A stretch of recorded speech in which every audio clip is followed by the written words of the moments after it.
السلام عليكم ورحمة الله وبركاته. اللهم صل وسلم وبارك على سيدنا محمد وعلى آله وصحبه وسلم تسليما كثيرا. اللهم لا علم لنا إلا ما علمتنا إنك أنت العليم الحكيم. اللهم علمنا ما ينفعنا وانفعنا بما علمتنا وزدنا علما. اللهم افتح علينا فتوح العارفين ووفقنا توفيق الصالحين. ولا حول ولا قوة إلا بالله العلي العظيم. وصلي اللهم على سيدنا محمد وعلى آله وصحبه وسلم تسليما كثيرا. والحمد لله رب العالمين. The topic that I wanted to talk about today, for me, it's a very serious topic because in many places, in fact, all over the globe now, we are living in a time where the devil has tools that he's never had before, ever. For the first time in human history, you can backbite when you're alone because you have a cell phone and you can just call somebody up and start backbite. It used to be if you were alone, you couldn't backbite or do namima or do these things. But now you can backbite on your chat room. You could text and backbite. And the Prophet ﷺ talked about the dangers of ghiba, because much of what goes on now on the internet is really ghiba. When you leave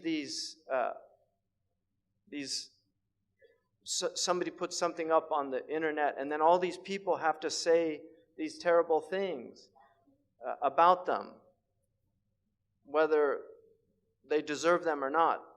They just feel compelled to, and it's all done with anonymity because they're cowards. People won't come and say to your face, but they're cowards. So they'll do it with anonymity, but the angels know who they are. You can be Killer 23 on the internet, but the angels know that you're Abdullah, the son of Abdullah, and they'll write that down. So you can't get away with it. There's no anonymity in the unseen world. The other aspect is the television and films and music. One of the interesting things about Islam is the tension that the ulama had with music. Nobody can make a blanket statement that it's mujma' alayh. If you read Shawkani and Nail al-Awtar, he has a section on this and talks about the khilaf that existed about music. Imam al-Ghazali, Abd al-Ghani al-Nablusi, and other great scholars have sections about sama', which is a sacred type of music that they thought was a good thing and permissible. But the ulama were very wary of music because they understood how powerful music is. And how seductive it is, and the effects that it has on the soul. This actually goes back to the ancient Greeks, Plato in the Republic, Socrates is the voice that he uses, but Plato in the Republic actually outlaws certain types of music in the Republic because they were so harmful to the soul. And ethos theory is the theory of the effect that music has. In fact, Al-Farabi, who wrote Kitab Al-Musiqa Al-Kabir, the big book of music, which I have in my library. It's a huge book, very heavy. It's one of the earliest works, serious works on the science of music. Al-Farabi was known for being able to make people laugh, cry, become sleepy, or become excited based on maqams that he would play on the oud. He could literally make people cry. And this is well recorded. And this is what you find when people go to concerts. They get very agitated. They have to move. They don't know why, but they have to move. They can't stop moving because the music is having an effect on them. There's demonic effects that sounds have, and then there's angelic effects that sounds have. And so the ulama were very concerned about the demonic effects of sound. And they understood that one of the things that the demons have always used is music to lure people away. In fact, in the hadith about Dawood alayhi salam who sang, the Psalms. He had a beautiful voice and he sang, which is musical, but it was angelic. Shaitan got a little band together and he put it on the side of the road, and the people on their way to hear Dawood would stop and listen to the band of Shaitan, and they would forget about Dawood. And so this was the tension that the ulama had, and it's very important that that tension exists, because nobody can make a blanket statement that music is entirely haram, and nobody can make a blanket statement that it's halal. And so that tension is there so that Muslims never go too far into that thing. Because now you see in the West, people listen to music all the time. They're always plugged in. They get in their car, they turn on the music. They walk, they put in their earphones, and they listen to their music. And people have long playlists. They spend a lot of money on these things. And so they're lost. They don't have free time to think anymore because their lives are filled with sound. So the demons have immense tools that they've never had before, and they're using them very effectively. And we're, unfortunately, the people of haqq are not using them effectively at all. And Allah says, عَاقِبُوا بِمِثْلِ مَا عُقِبْتُمْ بِهِ. Fight with the tools that you're being fought with. The jihad of this age is between the ears. The jihad of this age is between the ears. Because this is the battlefield, is the mind of human beings, and by extension, the heart. So what I want to begin with a hadith which is muttafaqun alayh in the mustalah of the people of hadith. It means that both Imam al-Bukhari and Imam Muslim relate this hadith in their books. They relate it in a section called Bab al-Fitan. The fitna in Arabic is a very intriguing word because one of the meanings of it is intriguing, right? In other words, it pulls you in. So a fitna, the Arabs, I don't know why, but the Arabs call some of their daughters, they call them fatina, which means she's a fitna. She's somebody that causes fitna, right? In other words, she's attractive or seductive. You're attracted to her. So fitna is something attractive about it. People like fitna. I'll give you an example. You have Muslims that don't do anything. They sit around, they watch TV, maybe they go to the masjid. But when a fitna happens, suddenly they become so active. And they're on the phone, and we have to do something about this. And they really get active because fitna excites people. There's something compelling about it. And this is why in the Sahih al-Bukhari, when fitna happened, one of the greats, and this is the beauty of the Sahaba, because they were one of the many beautiful things about them. They knew that the Prophet ﷺ loved poetry. The Prophet loved good poetry. He particularly liked Ibn Abi Sult, who was one of the spiritual poets of the Jahili Arabs. He liked Labid and others. And in al-Bukhari, he quotes a poet. The Prophet himself never used poetry himself, but he listened to it, and he enjoyed listening to it at times. And he said, "Inna min ash-shi'ri la hikmah." In shi'r is wisdom. When the fitnas used to come, the Sahaba said, Ibn Uyayna relates this hadith in al-Bukhari, that they used كانوا يتمثلون بإمر القيس. They would remember the words of Imr al-Qais. الحرب أول ما تكون فتية تسعى بزينتها لكل جهول. When war first shows up, it's like a decked out woman seducing every ignoramus. That's from Imr al-Qais. When war first shows up, it's a seductive woman who's decked out with her zina. And the young men, they get excited and they run. حتى إذا اشتعلت وشب ضرامها. Until the conflagration happens. And suddenly you're engulfed in the flames of war. ولت عجوزا غير ذات حليل. It becomes an old hag who's lost her husband. شمطاء ينكر لونها وتغيرت مكروهة للشم والتقبيل. Ugly, foul-smelling, nobody wants to kiss or hug her. This is what they used to quote when war started to remind them that war looks good until you're actually in it. And then you see that war is hell. And this is why the Prophet said, لا تتمنوا لقاء العدو, Sahih al-Bukhari, do not desire to go to war. It's a disease in the heart. But he said, if you're forced to, فَثْبُتُوا, be brave. But it should not, it's a sickness in the heart to want to go and kill other people. So this chapter is in the chapter of fitna, which also means civil strife. Al-fitnatu ashaddu min al-qatli. Fitna is worse than killing. Here it means persecution. So it can mean persecution. It can mean civil strife. Like when you have civil wars, is called fitna. It can also mean confusion. So it has many meanings. But all of our muhaddithun had a chapter called Bab al-Fitan. In the Bab al-Fitan, it's muttafaqun alayh, tu'rad al-fitanu ala al-qulubi kal-hasir. The end of time won't come until the fitan are shown to the hearts like a mat. Udan, udan. Vertical and horizontal. And I'll get into this later, but I want to start with this.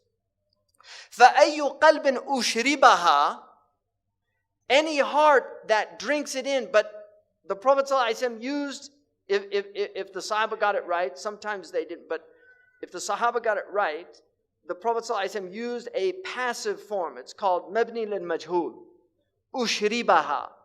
The heart is passively taking in these fitan. Then he said, nukita fihi nuktatun sauda. A black dot will appear in the heart. This is spiritual. It's a metaphysical meaning. If you open the heart, you're not going to see a black dot. But there, in the spiritual realm, in the unseen realm, a black dot appears. And then he said, وَأَيُّ قَلْبٍ أَنْكَرَهَا نُكِتَ فِيهِ نُكْتَةٌ بَيْضَاءٌ. And any heart that rejects it, a white dot will emerge in the heart. In other words, the beginning of spiritual growth. So the other one is the beginning of darkness, of demonic growth. And then this one is the beginning of spiritual growth. And then he said, حَتَّى تَصِيرَ الْقُلُوبُ عَلَى قَلْبَيْنِ, until the hearts are two types only. And then he said, عَلَى أَبْيَضَ مِثْلِ الصَّفَاء, a white heart that's like pure water. It's pure. فَلَا تَضُرُّهُ فِتْنَةٌ مَا دَامَتَ السَّمَاوَاتُ وَالْأَرْضِ. The fitna won't harm it as long as the heavens and the earth are there. And then he said, وَالْآخَرُ أَسْوَدُ مُرْبَادًا. Black, but it goes little by little, it becomes black. Murbad, irbadda in Arabic means to change color, shay'an fa shay'an. تغير اللون شيئا فشيئا. It means to change over time. And this is important because this is how the darkness gets in the heart and it grows until it's completely black. Kalkuz mujakhiyan, like a container that can't carry anything, everything spills out. In other words, goodness spills out of it. It won't contain anything. And then he said, لا يعرف معروفا, it won't know what's good. ولا ينكر منكرا إلا ما أشرب من هواه.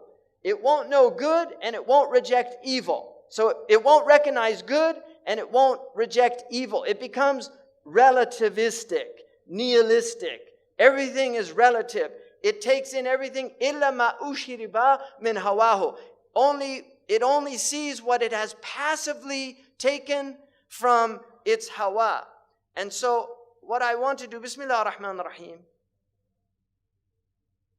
This is called the devil's traps. And I want to look at these things. Every Muslim begins by reciting the Quran, أعوذ بالله من الشيطان الرجيم. Why would you begin that when you recite the Quran? Because the Quran you will go astray with the Quran if the devil is influencing you. You will go astray with the Quran if the devil is influencing you. Every sect in Islam went astray based on verses in the Quran that they misinterpreted. There is no sect in the history of Islam that didn't use the Quran as proofs for its deviation. And this is because Shaitan, Ahmed Zarruq, in his Qawa'id says, no haqiqah, no reality comes into the world except it's met with its opposite. Some demonic opposite of that thing. So marriage comes into the world, it's met with zina. Clarity of mind comes into the world, it's met with confusion. And then he said, or if that doesn't work, then to pervert the reality and deviate the reality from its intended purpose. Allah subhanahu wa ta'ala says, Ya ayyuha alladhina amanu, la tattabi'u khutuwat shaitan, or khatawat shaitan. Don't follow the progress of shaitan. You see, shaitan will lead you by istidraj. He will take you step by step. This is the irbad, that you go shay'an fa shay'an. He doesn't come with all his khubth all at once. He comes slowly. I once asked my father, do you think people sign a devil's contract with a piece of paper? He said, no, it's a long series of negotiations. You compromise your values. Like George Bernard Shaw, when they say that he met a woman and he asked if she would go back to his hotel with him for £1 million, £1 million. And she said yes. And then he said, what about 20 quid? And she slapped him and said, what kind of woman do you think I am? He said, we've already determined that. Now we're haggling. Once you compromise your principles, then that's it. So you just do it slowly. The first time you don't take a bribe, but then you start thinking about it. I could use that money. Then the next time the bribe's offered, you take it. This is how it works. So Allah says, don't follow the khutawat shaitan. وَمَنْ يَتِّبِعْ خُطَوَاتِ الشَّيْطَانِ فَإِنَّهُ يَأْمُرُ بِالْفَحْشَاءِ. He's commanding you to do foul things, وَالْمُنْكَرِ, and things that are naturally rejected by fitrah. Your fitrah rejects them. وَلَوْلَا فَضْلُ اللَّهِ عَلَيْكُمْ وَرَحْمَتُهُ مَا زَكَى مِنْكُمْ مِنْ أَحَدٍ أَبَدًا. And had it not been for Allah's grace and His mercy, none of you would have been purified. Because the purpose of your life on earth is tazkiyah. If you follow shaitan, he will corrupt your heart. By rejecting shaitan, you're purifying your heart. And this is tazkiyah. And this is our religion. قَدْ أَفْلَحَ مَنْ زَكَّاهَا وَقَدْ خَابَ مَنْ دَسَّاهَا يَوْمَ لَا يَنْفَعُ مَالٌ وَلَا بَنُونَ إِلَّا مَنْ أَتَى اللَّهَ بِقَلْبٍ سَلِيمٍ. On that day, nothing will avail the human being. No benefit except the one that comes with a pure heart, with a sound heart, with a wholesome heart. So this is what shaitan wants to do. وَلَكِنَّ اللَّهَ يُزَكِّي مَنْ يَشَاءُ. Allah does tazkiyah, purifies whom He pleases, but He purifies those who struggle. وَالَّذِينَ جَاهَدُوا فِينَا لَنَهْدِيَنَّهُمْ سُبَلَنَا. Allah will purify those who struggle. So you have to do work. The Prophet said, help me.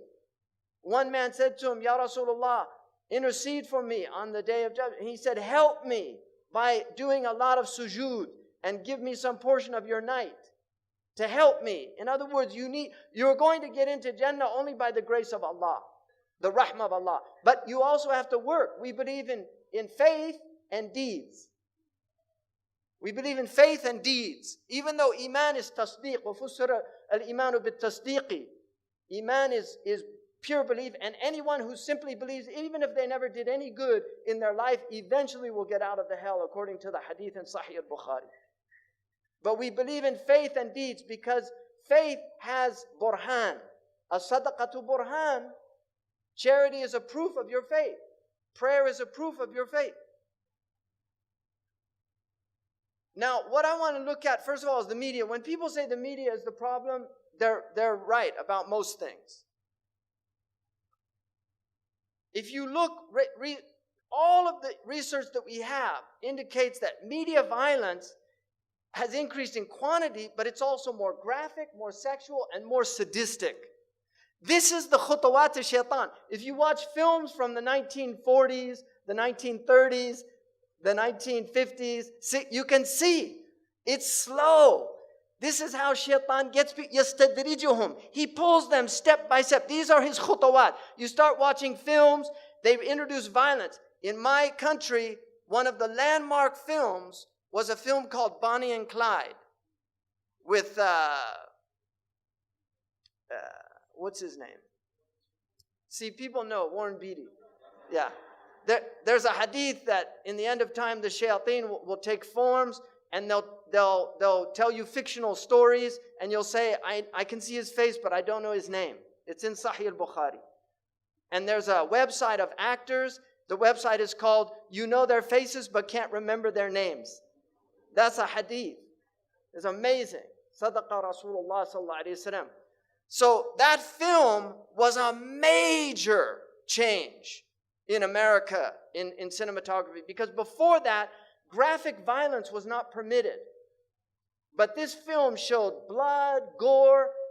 Now that film looks tame compared to what they have out. These are the khutawat of shaitan. And shaitan wants violence and sex are his two, these are because they're very powerful for the human psyche. And these are the two ways that he can really corrupt the heart. This is from the United States, so I'm using statistics from the US, but it's all coming to you, unfortunately. So 80% of R-rated movies, right? 70% of restricted video games, and 100% of music with explicit content, warning labels, were being marketed to children under 17. So they know what they're doing. These are the minions of shaitan, whether they're conscious of it or not. وَلَكِنَّهُمْ لَا يَشْعُرُونَ. They're unconscious. If you say, لَا تُفْسِدُوا فِي الْأَرْضِ قَالُوا إِنَّمَا نَحْنُ مُصْلِحُونَ. We believe in freedom of speech. We believe in artistic expression. We're not sowing corruption. No, they're the corruptors. أَلَا إِنَّهُمْ هُمُ الْمُفْسِدُونَ. But they're unaware. So many of them are literally minions. By the time the average child in the United States is 18 years old, they will have seen 200,000 acts of violence and 16,000 murders. What do you think this is doing to the psyche? Why do you think America is such a violent country? Seriously, there are other reasons. This is one of the reasons. We have a history of violence in the United States. But our children have been programmed to be violent. Media violence is especially damaging to young children under 8 because they cannot easily tell the difference between real life and fantasy. The American Pediatric Association warns that children should not see any television now. This is a protocol from a few years back. They shouldn't see any television before the age of 3 because of the effects they know that it has. That was actually a compromise because the evidence shows that they really shouldn't be seeing any television while their brains are developing. But these are compromises because the television industry is so powerful. And if you don't think industry has an effect on medicine, just look at the food pyramid. Because the food pyramid in the United States was changed because of the dairy and meat lobbies. Because they warned people about dairy and meat. So they got it changed. So industry, medicine is in service of industry. It's not medicine in service of humanity. It serves industry. They know Scientific America proved that television is a low-grade addiction. People become addicted to television. It's like tea. You know, I mean, I always say, what's the problem with tea? I don't feel addicted. I've given it up so many times, right? So those low-grade addictions are real.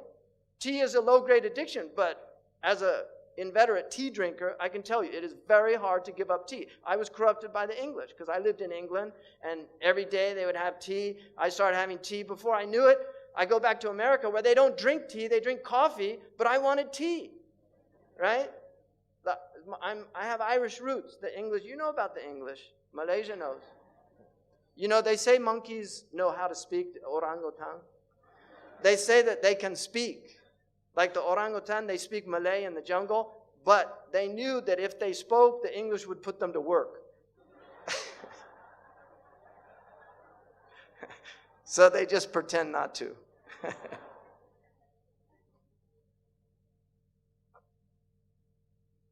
So, TV and film.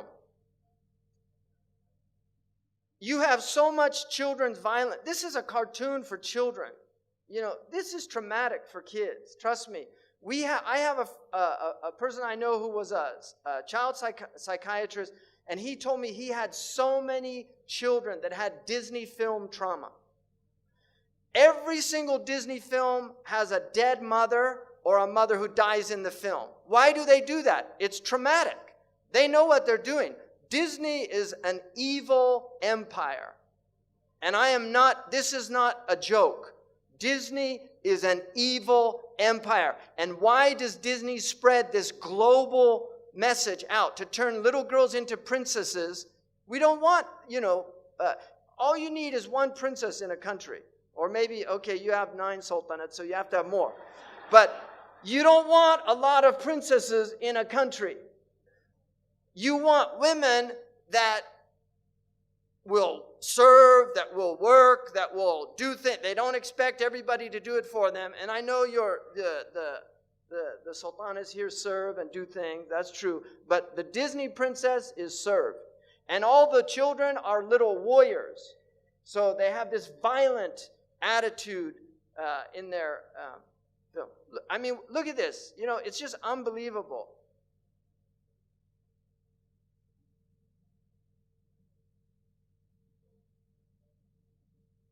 Do I have sound?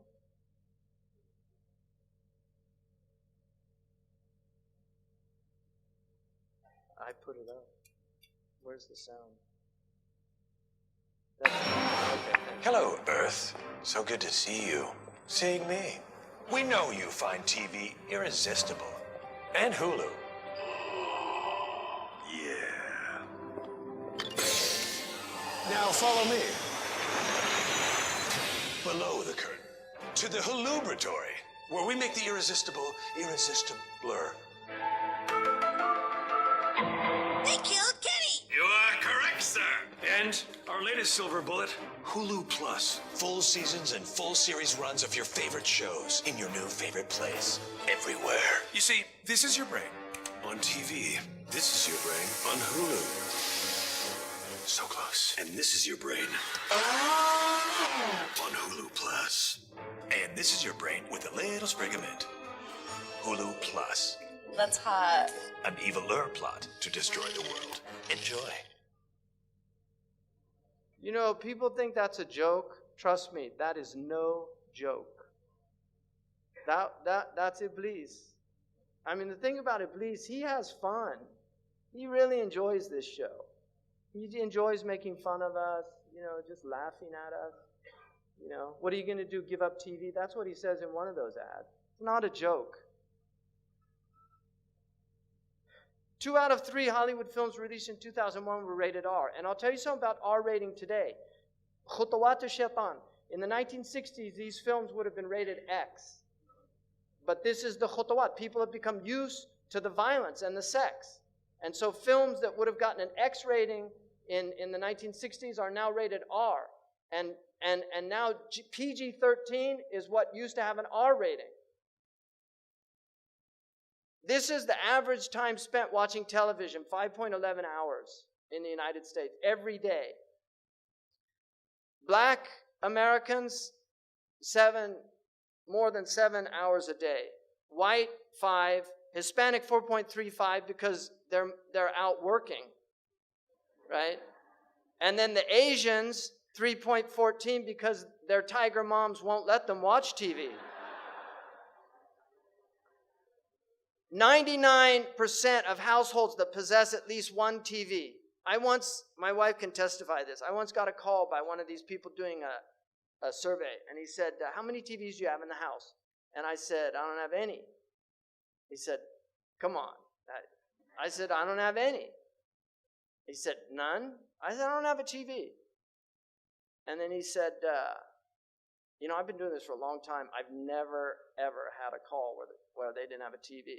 So that was kind of a 2.4 TV sets in the average U.S. household, right? Because some have 5, some have 1 in every room.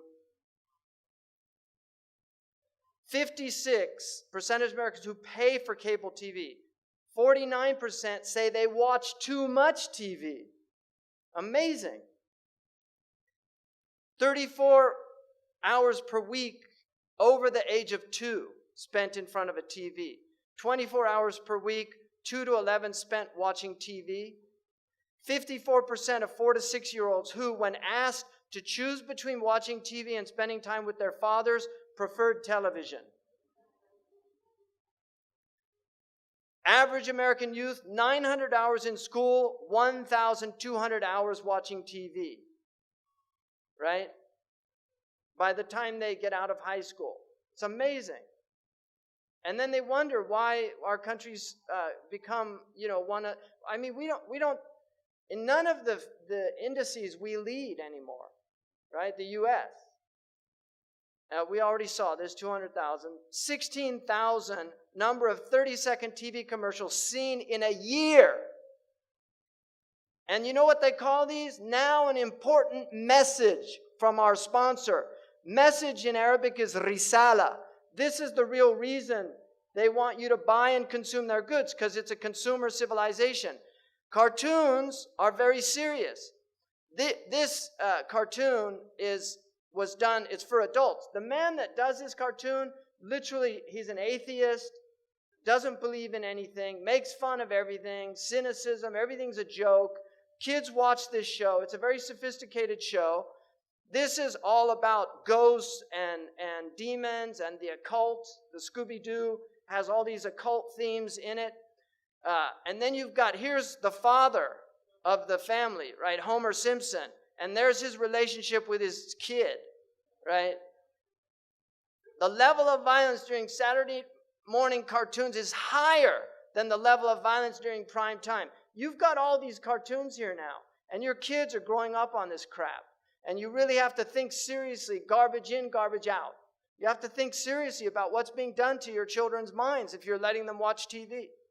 There are 3 to 5 violent acts per hour in prime time versus 20 to 25 acts of violence on Saturday morning.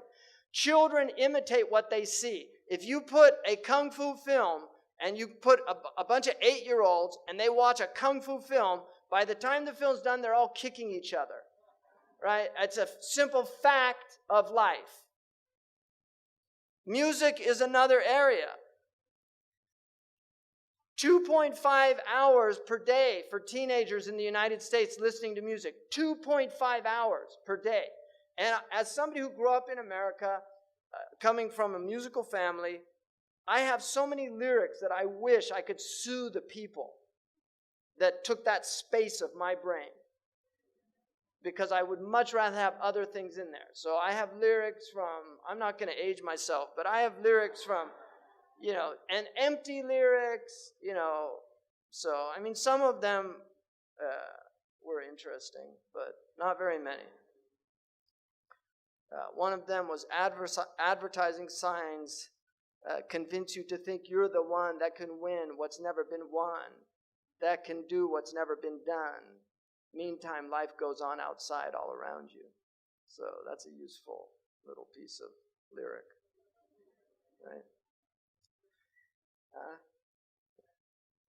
1 in 3 popular songs now contain explicit references.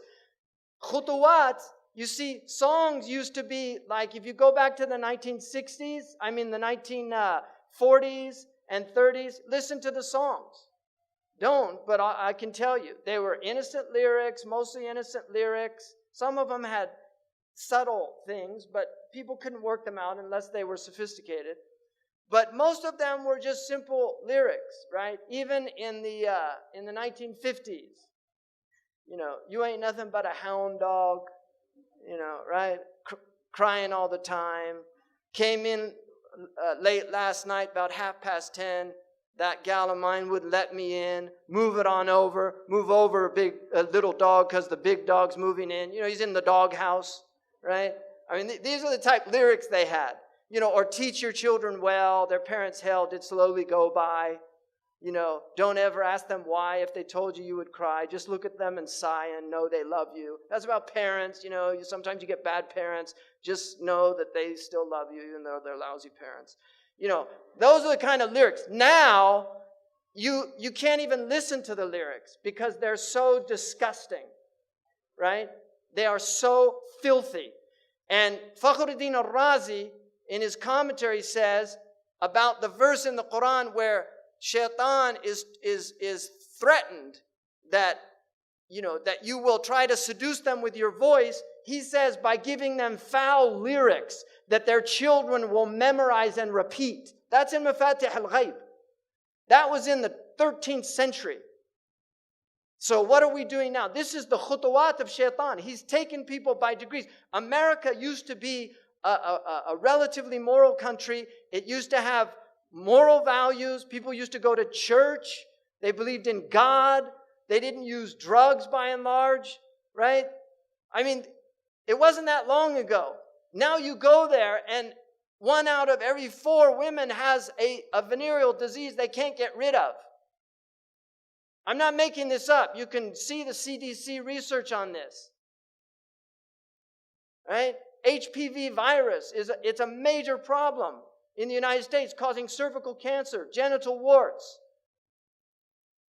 These are real problems. And now they're promoting sexual behaviors that are pathogenic.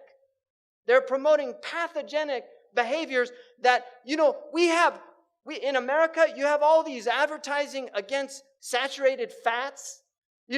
Like a Big Mac is not going to kill you if you eat 1 of them. It'll do some damage, but it won't kill you. Even if you ate 100 of them, it's going to make you sick, but it's not going to kill you. But 1 time of rectal intercourse can be a death sentence. 1 time. And yet in America, they have all these ads warning people against saturated fats, and there's no ads warning them against deviant sexual behavior. Why is that? Because there are lobbies that say that that is hate speech. Why is that? It's not right.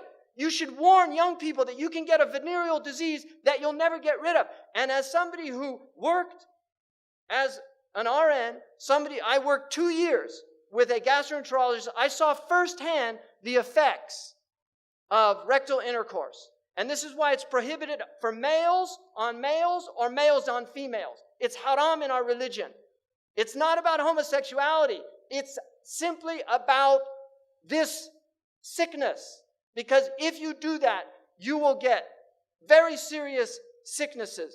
Your sphincter loses its control. One of the things, a miracle of the Prophet, is he said that the people of Lut, they couldn't control their wind in their majalis. It's in the hadith that they used to pass wind because they lose the sphincter is no longer doing its function because they've ruined the function by doing something that was never meant to be done. But they don't teach people this. They say, oh, it's normal, embrace yourself.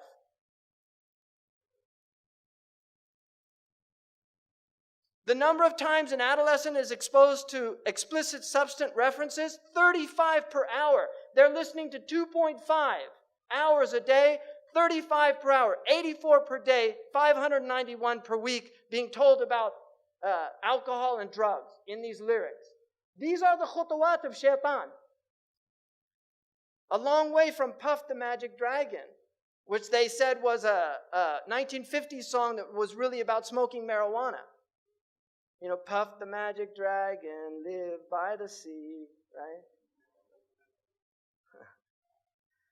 30,700 a year.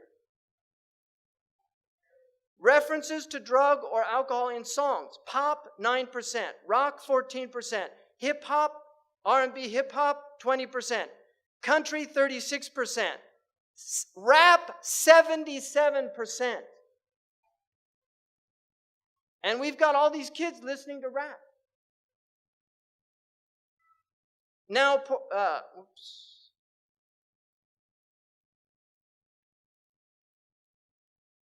the effects of video gaming. This is one of the big plagues on our civilization. I'm talking about global civilization. This is a multi-billion-dollar industry with massive resources and power now. This is incredibly harmful. It's people die from this. There was a Japanese boy who gamed until he had a heart attack. People die from this. It's true there are only a small number of people that are going to get addicted in that way. But this is what Islam is, a rahmah to people. So it prohibits things that are harmful. Anybody who studied fiqh knows there's a section on bi'. It's prohibited to sell alatul lahu. It's haram to sell games. You can make your own games, like play games, children play games, rocks and stones. Little kids, they don't care what you give them. But to sell things and make money off lahu is prohibited in our sharia. Nobody talks about this anymore. They just think, you can just go and do this and it doesn't matter. This is what's happened to us because shaitan has taken us by steps. So if you look at these things, social isolation, drop in school performance, obesity, people that game are fatter than people that don't, wasting time, which is a great sin in our religion. To waste our time. It's sinful to waste time. Omar said, akrahu an ara ahadukum sabahlala. I hate to see one of you wasting his time. Imma fi dunyahu or imma fi ukhrahu. Be doing something to benefit your dunya or something to benefit your akhirah. But don't just waste your time of no benefit. And people say, but brother, this is good for dexterity skills. I want to be a surgeon and it actually teaches you eye-hand coordination. It's going to help me. Nice argument. Violent tendencies. We know this.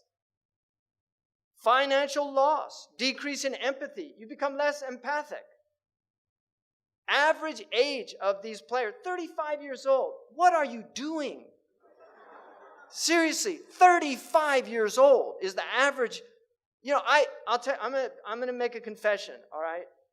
This is a confession. And my wife will testify to this. When I first got back to the United States, when I left, there were no computers. When I got back after 10 years being overseas, there were computers. All right? I actually met my wife. She taught me how to use the computer. So that's how I met. So I owe computers to that. But there was a game called Tetris. And I had never done this before. So I started playing it. And it was really interesting. And I said, okay. And I worked it out. And I don't even know how long I played it for. When I finished, I turned away and I was seeing those images come down. I never did it again. And my wife would testify, I don't play any of those games. I've never played any of those games. I am against those games. They're evil games. And I really encourage you just to give them up and utilize your time. Learn a language. Go talk to the Orang Asli about Islam. Go clean up. Get volunteer groups that do litter pickup on your streets. Seriously, go do something useful. Go work out. Keep your body healthy. Go play soccer. Go visit your grandmother. Go to a hospital and visit people that aren't getting people visiting them. Do something useful, but don't waste your time doing this. 49% are 18 to 49-year-olds. 25% less than 18-year-old. 26% are over 50 years old. So this is ammat al-balwa. Look at the physical fight.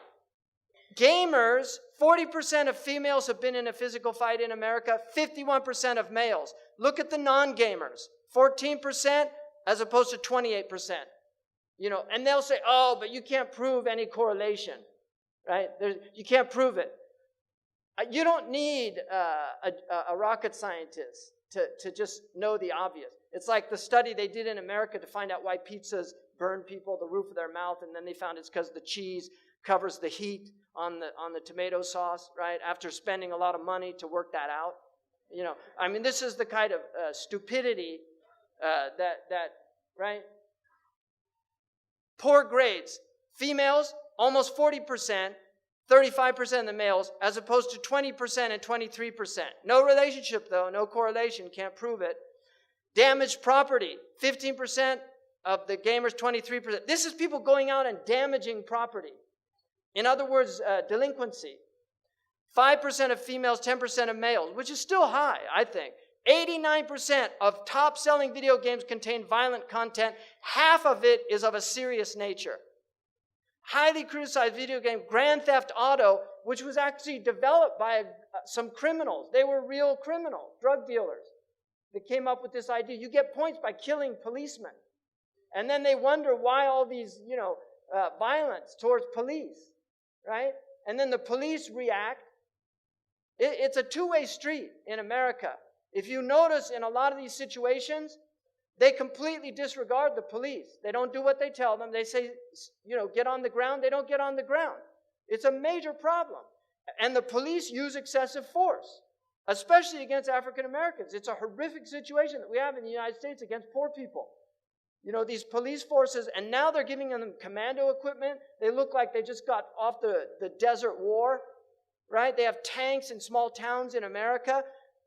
Shaitan gets you little by little, step by step. We used to have policemen that didn't carry guns in the United States. England used to have policemen, they didn't carry guns. They called them bobbies. You ask them a question.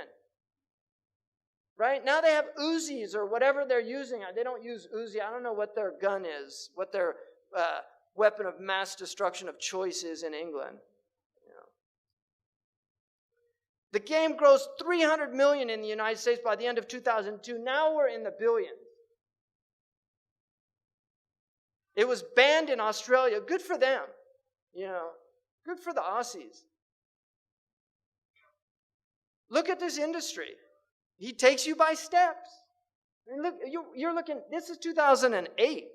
It was almost $12 billion. It's a lot of power. When you have that kind of money, you can buy judges, you can lobby people, you can do immense things.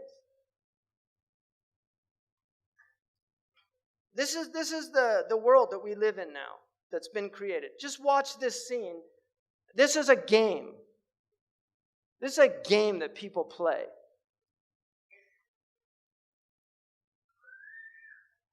See, you don't let your kids Parents watch are going to buy children games like this. This is real. Kids underage play many games like this because when parents go to buy games, they don't check the age ratings. So this Christmas, when you go to buy a new Xbox game, check the age rating. Yeah, that's to me a lousy message. Don't go buy it. That's the real message. Don't buy it. Forget the age rating. So now we're going to get into where this is all coming from. This is a book from the 15th century. It's a picture of the devil, and this is something, Muslims used to sometimes depict things, Kitab al-Bulhan. But I want you to look at his hands. You see this sign? I don't even want to do it on film because people will take a clip and then have me in one of those pictures doing that sign. It's an evil sign. Don't do these signs, right? And kids watch Spider-Man and then they want to do the sign because Spider-Man does it, right? And you don't want to be a Spider-Man, right? You want to be a human man, right? Not an arachnoid, a humanoid. These signs, even this one, which I don't like doing, but that sign, Muslims should not do that sign. That actually comes out of magic. These are signs that were... They're magical signs. We have no symbols in our religion. Even the crescent and the moon, it's a Seljuk tradition. The Prophet ﷺ had no symbols in his religion. It's one of the miracles of our religion. We do things in cultures. This is urf, where you greet people. Even some of the ulama considered waving to be makruh because they said it was isharatun nasara. And you see this in the books. That for me is a little extreme. I don't follow that. But that was my point, is they were very cautious about these symbols because they know these symbols have meanings. This is why gangs do all these symbols, right? Because this is demonic stuff. So that is a very important symbol. Now, this is what they worship, these Satanists, Baphomet. If you notice, he's androgynous, so it's a male-female mixture. Also making these signs. You see the signs he's making using this sign because 11 is the devil's number. Because 11 is 1 beside 1. And you will notice that in their numerology, they use 11 a lot. And they like multiples of 11. 11, 22, 33, 66. They like these multiples. Imam al-Ghazali says in their magic, they know the secrets of numbers. And so they use numbers. The Prophet ﷺ, when they used magic on him, they blew on 11 knots. 11 uqda. And this is why the Mu'awwidhatayn has 11 ayahs. Because it protects against their magic. So this is real stuff, people. I'm not making this up. This is real stuff. You either believe it or you don't. And if you don't, it's at your own peril. But this is real stuff. Sihr is a reality in the world. And people practice magic. And one of the practices is through the eyes, seducing the eyes in television and spectacle. It's the sihr of the ayun. You can see Madonna imitating here Baphomet, right? Because she's one of them, and she's a numerologist. She is a numerologist. She practices numerology. This is Lady Gaga, that everybody's gaga about. People tell me, oh, you've got a lot of followers on your Twitter or something like that. I don't even know. I did Twitter one time and regretted it. But people said, and I said, to me that means nothing. Lady Gaga's got tens of millions of followers. So the devil has plenty of followers on Twitter. It means nothing. We want to be on the account with God. Right? We want to have the angels following us. Pleased with us, happy about what we're doing. Now, Maleficent, you could see Disney, they used to have films where the witch was evil and now they entice them. This is the fitna. They make a beautiful, they used to make them old hags. If you see the old film, the witch was an old hag, but we get them by degrees. Now they take somebody that many people consider a very beautiful woman and they put her in Baphomet's mask. And then it becomes seductive. He takes people by degrees. I mean, what is this? Why are they doing this? Why are you wearing horns? We're human beings. We're not demons. And then you can see these signs. Why do they use these symbols? Now this man over here, LaVey,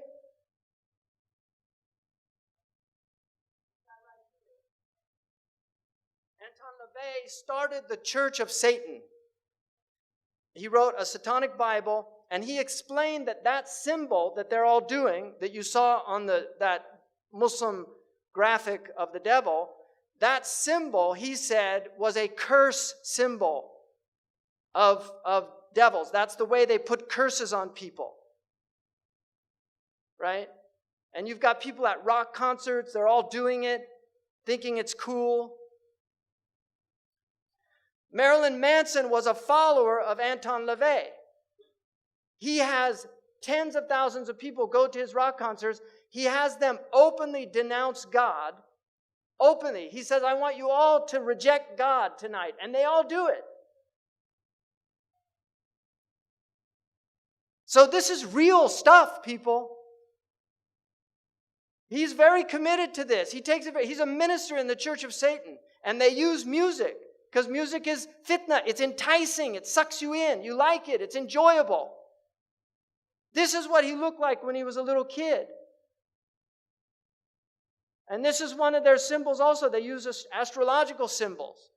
This is him on stage. This was a cover of the Beatles because John Lennon was heavily involved in magic. He was a follower of Aleister Crowley, who was a magician. And has massive influence on Western civilization.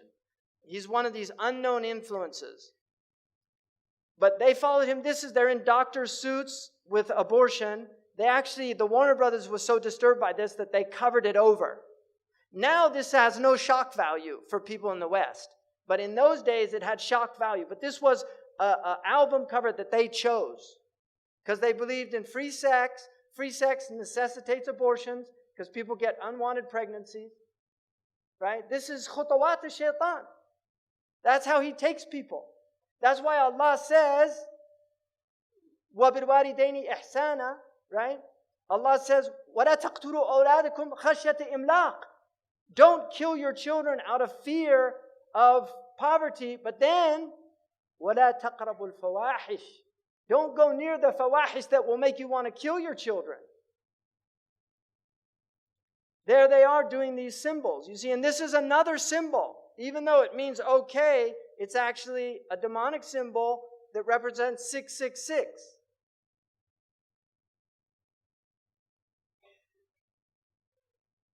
There you can see in the background doing the symbol, the Masonic hand. This is a Masonic symbol. When you see them doing that, it's a Freemasonic symbol. The number 23 in numerology is one of their numbers.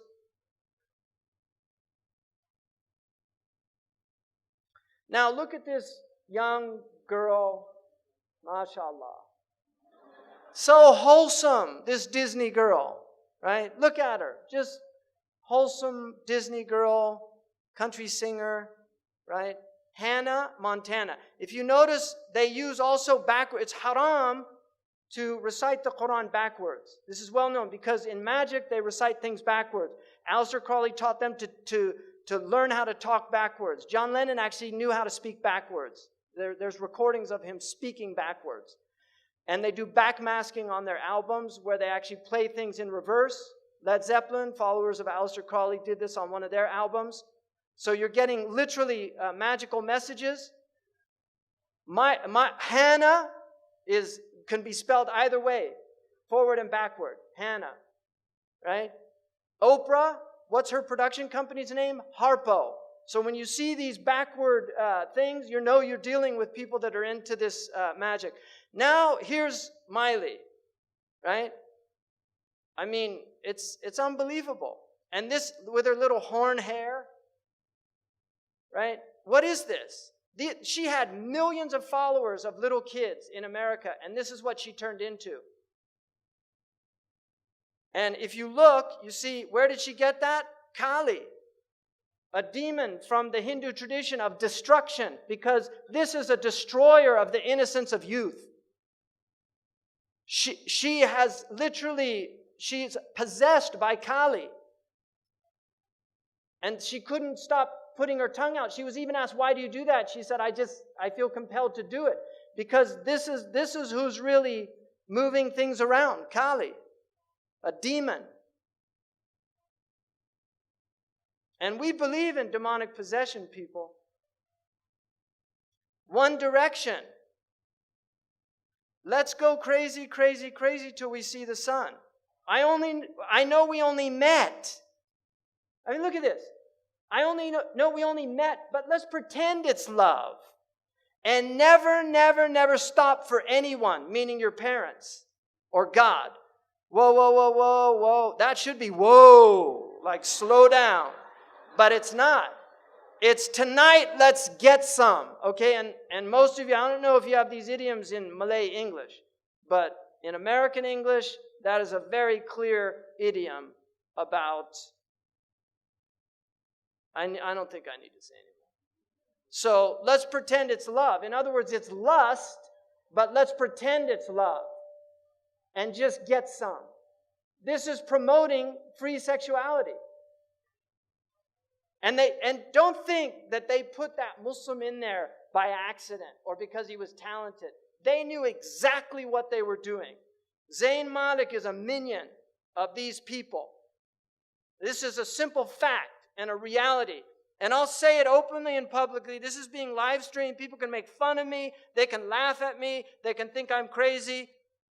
They said the same thing about the Prophet ﷺ, so I'm not ashamed of being called Majnoon.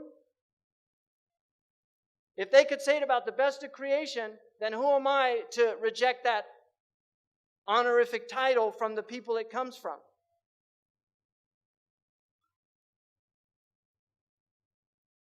Channeling, the act or practice of serving as a medium through which a spirit purportedly communicates with living persons. That's the definition of channeling. A lot of these actors believe in channeling. So they actually invoke spirits. Ladies and gentlemen, Shirley MacLaine.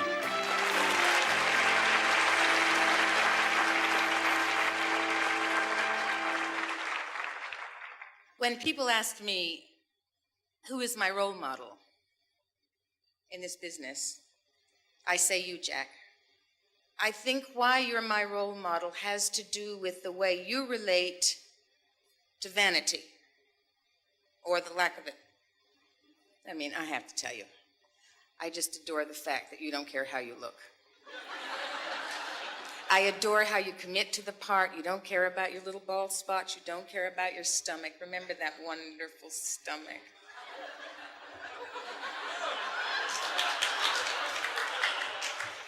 You don't care about your wrinkles. This is all extremely important to me. Doing a love scene with Jack Nicholson is absolute middle-aged bliss.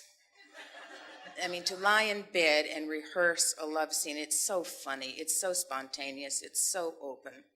We're lying in bed and we're rehearsing the astronaut Garrett Reed love scene. He's explaining to Aurora what it was like to walk on the moon.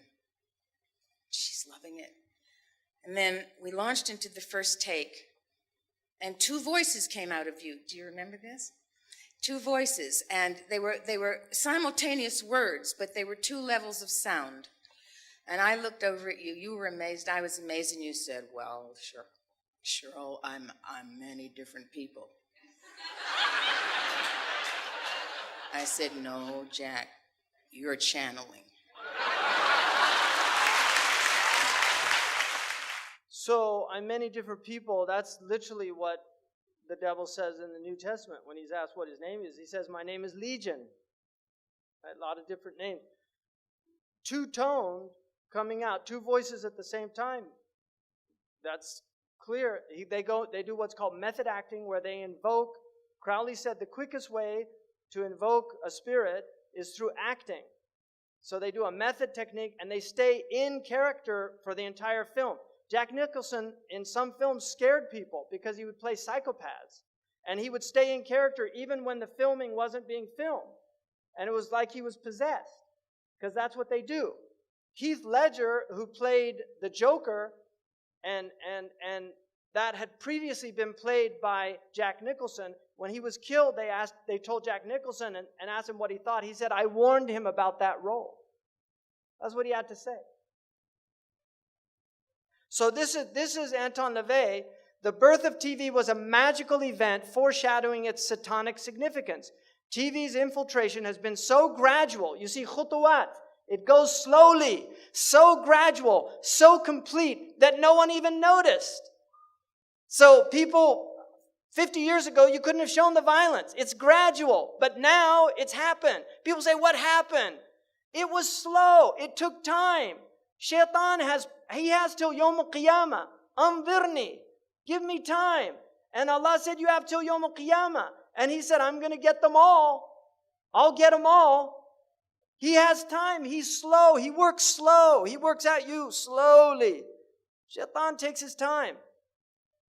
People don't need to go to church anymore. They get their morality plays from television and the movies. That's what teaches them morality. Many of you already read my writings indicating that TV is the new God. There is a little thing I neglected to mention up till now. Television is the major mainstream infiltration for the new satanic religion. Anton LaVey wrote this. Now, this is a man who had several actors and actresses that were his followers. They were literally his followers. So he's not talking as some kind of marginalized. This is somebody who had influence in Hollywood. And one of his followers had a heavy influence on many of the major directors in the United States. Dajjalic culture. Inni la'undirukumu. I'm going to warn you about the Dajjal. وَمَا مِن نَبِيٍّ إِلَّا وَقَدْ أَنذَرَهُ قَوْمَهُ. No prophet except he warned his people. وَلَكِنِّي سَأَقُولُ لَكُمْ فِيهِ قَوْلًا. I'm going to tell you something. لَمْ يَقُلْهُ نَبِيٌّ لِقَوْمِهِ. No prophet said it before him. إِنَّهُ أَعْوَرٌ. He has one eye. وَإِنَّ اللَّهَ لَيْسَ بِأَعْوَرٌ. He doesn't have one eye. You're God. This God has one eye. Why is there so much one-eye symbolism amongst these entertainers? Have you ever seen anybody when you take a picture and he says, hold on, hold on. I've never seen any normal person do that. Why do they do this? Because this is their religion. They worship the one-eyed God. Horus, he's called in Crowley's mythology. Why are they preparing our children for one-eyed characters? Why? Why? The minions. They're actually called the minions in this film. Why are they doing this? Why do they all do these one eyes? What's going on? Why are all their symbols with one eye? What's happening? And then the pyramid, because they believe in a pharaonic structure. They believe in an elite and then everybody else, the masses that just follow them and do what they tell them. And this is Crowley doing the 11. That's the 11. And there's one of his minions saying, do what thou wilt. Because that was Crowley brought a book that he said was given to him by a spirit in Egypt. And it's called the Book of the Law. And he said the only law is do whatever you want. There's no more rules. And this has always been what the elite have done. Now they're letting the masses have the law of the elite. This is what the elite have done. They don't believe in morality. And this is the occultic nature. This is what the Hashashin, they didn't believe in morality. They had 9 degrees. When you got to the highest degree, they told you the Sharia is a myth in order to keep people in control. Religion is just a control mechanism. They don't believe in religion. They just use it to control the masses. But now it's end game. Shaitan's coming out. So we don't need religion anymore. Why do they call this Dark Messiah? This is a game. And why does Dark Messiah, which is Messiah, it's the Messiah al-Muzlim, why does this Dark Messiah have one eye? Who's inspiring them? They might not know what they're doing, but Shaitan is inspiring them to do this because he's preparing people. And if you look at the dress, people used to dress modestly. All of the actors are cross-dressers now. They put them in, and the Prophet said, don't dress, men should not dress like men, like women, and women should not dress like men. He said that you don't do that. Men should dress like men and women like women because we believe in essences. There's a female essence and a male. They don't. They believe in androgyny. That everybody's male, female, we're mixed and you should explore all aspects of your personality. This is what they believe. And so they have cross-dressers, right? And these are the minions that they have that carry on this work. This is one of the most destructive aspects that Shaitan now has. This destroys families. It destroys your heart. It will put out your inner eye. You will not be able to have any spiritual experiences. Your heart will become like that mujakhiyan, what the Prophet ﷺ said, a vessel that can't carry any good. إِلَّا مَا أُشْهِرِبَ مِنْ هَوَاهُ. Because this is all hawa. And porne in Greek means prostitute. One of the tribulations is the faces of prostitutes. People that Allah, there are people that are punished by giving them the tribulation of looking at the faces of prostitutes. And this is basically anybody who's in these films is a prostitute. Male or female, they're selling their bodies. Look at the stats, people. Look at the Muslim countries. This is the searches per capita. Look what's happening to us. And then you're wondering why why this punishment is coming down on us. What's happening to our people? How has Shaitan been able to do this? Because we forgot. We left all the protection. We left the awrad. We left the wird of the Quran. The ahraz that the Prophet gave us to say every morning and evening. We're supposed to say these things. There's evil in the world. You're supposed to seek protection from it. We're supposed to protect ourselves, guard our hearts. This thing is a precious thing. It was created to know Allah. It wasn't created for these things. And Islam is a pure religion. The Muslims that migrated out of India called it Pakistan. The land of purity. Muslims are supposed to be pak. They're supposed to be tayyib. The Prophet said, الطيبون للطيبات. This will corrupt the heart. It will make it aswad mirbad, black. Internet websites, 4.2 million, 12% of total websites. Pornographic pages, 372 million. These are sound stats.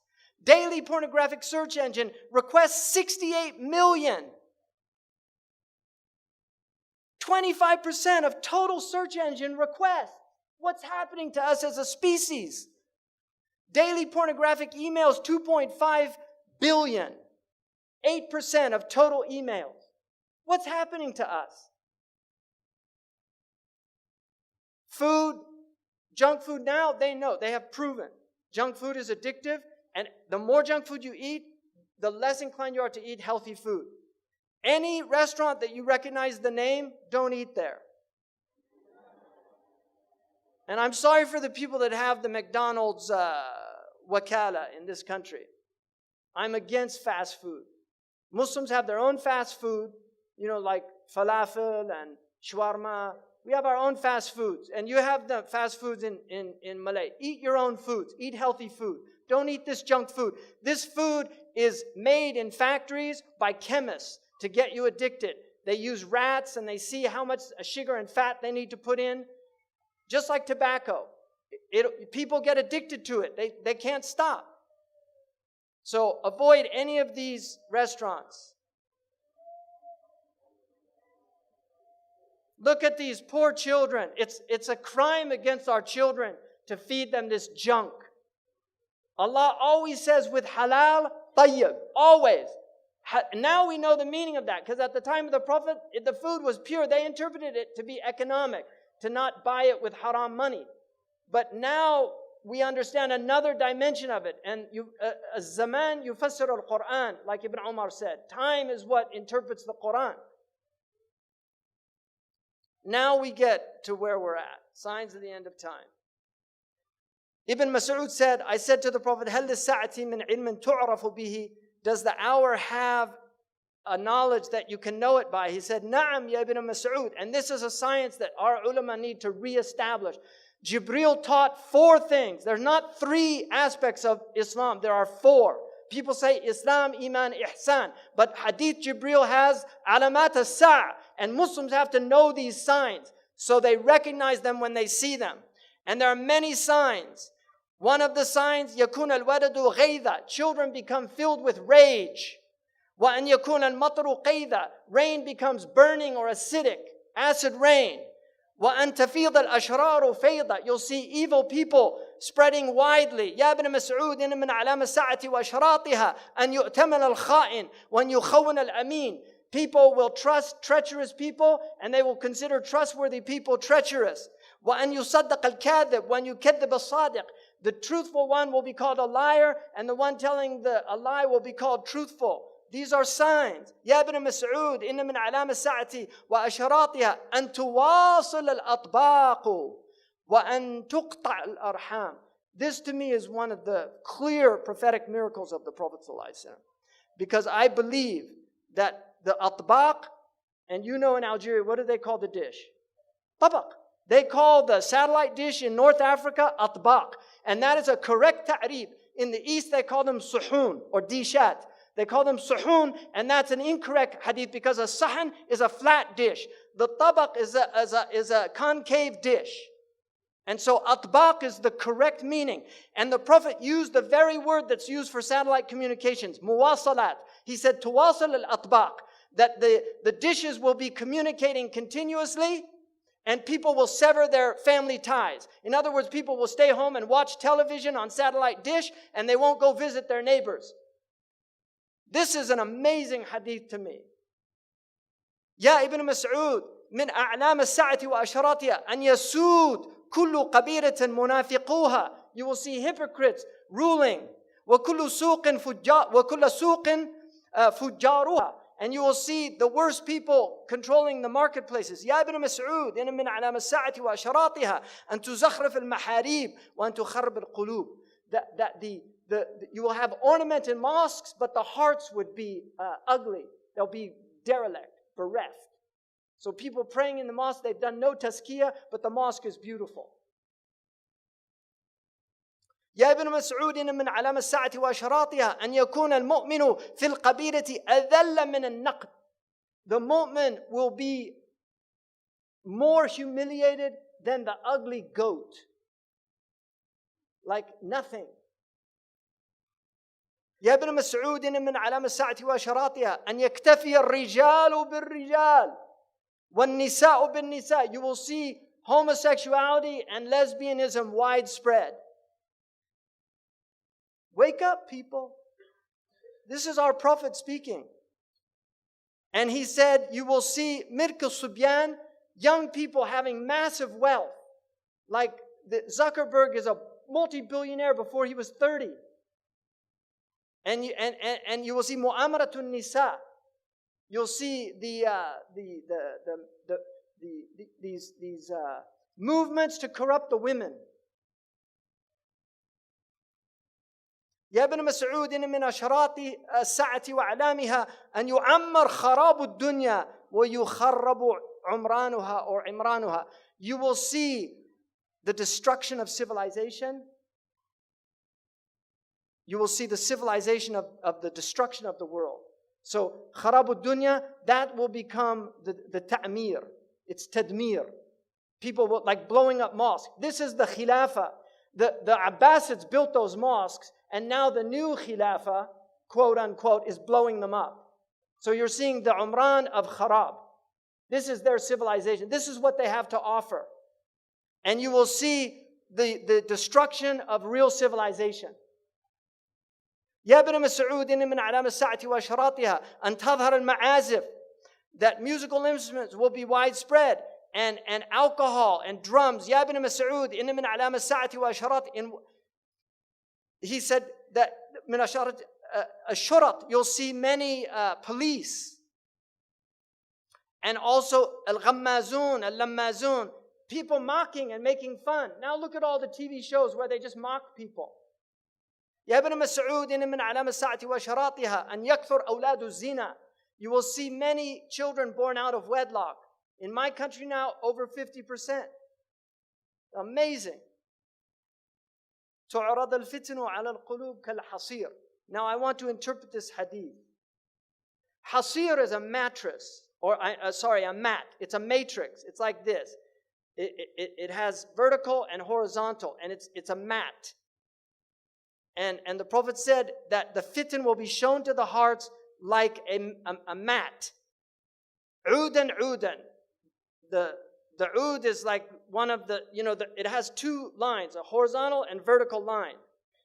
Any heart that drinks it will become white. I already did that. But if you look now, this is the TV set. You see, it's a hasir. This is the set. It's a hasir. It's a mat.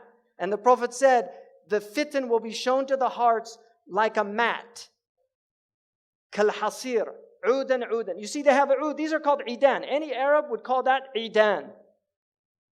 And this is what the Prophet said. I believe, this is my interpretation, but the al-lugha tahtamiluha. The Arabic language bears this meaning, and that's why I believe it's a valid interpretation. This is the ud, the idan of the television. And this is how shaitan is destroying the hearts, by showing them the fitan on these films and on TV over and over again until people just become accustomed to violence. It's a normal thing. They're not shocked by it anymore. قال رسول الله صلى الله عليه وسلم صنفان من أهل النار لم أرهما قوم معهم سياط كأذناب البقر. You will see people with whips like cow tails. يضربون بها الناس. They'll hit people with it. وَنِسَاءٌ كَاسِيَاتٌ عَارِيَاتٌ. Women that were clothed and naked at the same time. مَائِلَات, they'll sway in their walk. مُمِيلَات, and cause others to incline towards them. رُؤُوسُهُنَّ كَأَسْنِمَةِ الْبُخْتِ. Ya Allah, Sadaqa Rasulullah. He said their hair would be like the Bactrian camel's hair. This is not a camel the Arabs had. They came from Persia, so they saw them. They knew what they were. These people will not enter paradise. And here's the Bactrian camel. Wallahi, say Sadaqa Rasulullah sallallahu alayhi wa sallam.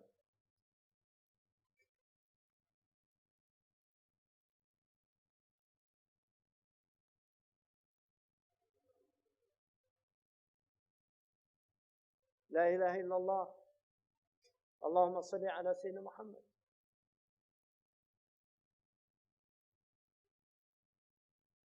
He said people will drink intoxicants from my ummah and call it by other names. Right? They'll have lots of names for it. يُعْزَفُ عَلَى رُؤُوسِهِمْ بِالْمَعَازِفِ. Musical instruments will be on their heads. How did he know about that? That's what it says. I didn't make that up. It says they'll have ma'azif, عَلَى رُؤُوسِهِمْ ma'azif. On their heads are musical instruments. Who would have known what that meant at the time of our Prophet ﷺ? But now we see it, all these people everywhere. And here's the iPod. You know, it's not I am a pod. You know, a pod is you have invasion of the body snatchers. They take over your body. A pod takes over your body. They took out the verb to be. They just say iPod. Because you're not being anymore. You're a shadow of your former self. Your mind is filled with their thoughts. You're not even yourself anymore. You're listening to Rihanna or Madonna or Haifa Wahbi or whoever the latest fashionable singer is. أعوذ بالله من الشيطان الرجيم. اللهم بلغ. اللهم بلغ. اللهم بلغ. يا أيها الذين آمنوا لا تتبعوا خطوات الشيطان. Don't follow his, he'll take you by degrees. He'll take Malaysia by degrees, just like he's taken all these other countries. He's taken them. They're all in fitna. They're all killing each other. The only one's happy about this Iblis. He's happy about Syria. He's happy about Egypt. He's happy about Libya. He's happy about Yemen. He's so happy. He wrote the happy song. Really, he wrote that song. Like a house without a roof. He took the roof off Darul Islam. We have no protection. The storm comes, there's no protection. Now there's no roof because the satellite goes through the roof. So it's beamed into your house. You don't have the protection of your home anymore. What did the Ashab al-Kahf do? They fled to the cave. Right? And that will protect you from the Dajjal. Be in your cave. Guard yourself against these things. Your home is Darul Islam. Guard your home. Protect your home. Don't invite shaitan in. Protect your children. They're pure. They're innocent. Look at them. They're beautiful. They're ready to learn La ilaha illallah Muhammad Rasulullah by fitrah. They'll believe what you tell them. But if you put them in front of these things, they'll stop believing.